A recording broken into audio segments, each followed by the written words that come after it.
Ideal bo'y qancha? Ayollar va erkaklar uchun haqiqatni ochamiz. Salom, Soft Product kanalida ochiqchasiga gaplashamiz.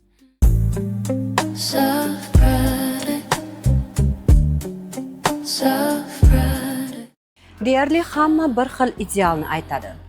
Ayol pastroq bo'lishi kerak, erkak balandroq bo'lishi kerak. Lekin bu qayerdan kelgan va eng muhimi, bu haqiqatmi? Nahotki muhabbat santimetrlarda o'lchansa? Inson bo'yi bu genetika, ya'ni siz uni tanlamaysiz. U sizga avloddan avlodga beriladi.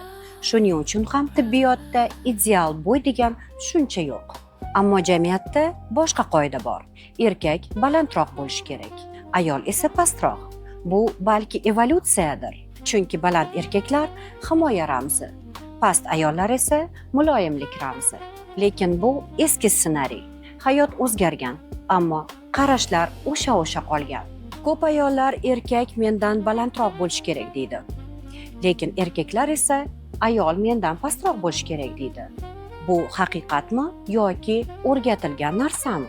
Psixologiyada ideal juftlik deganda vizual balans nazarda tutiladi. Demak, yigit ayoldan 5-15 santimetr balandroq bo'lishi kerak.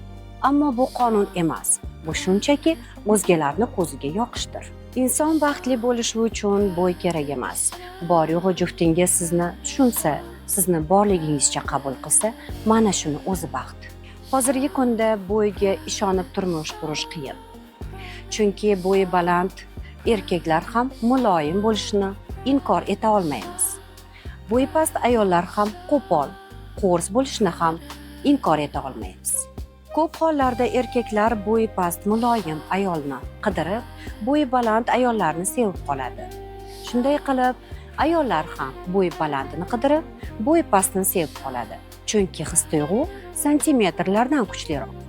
Xulosa qilib aytadigan bo'lsak, ideal bo'y bu afsona. Shunchaki birovlarning ko'ziga chiroyli ko'rinishdir.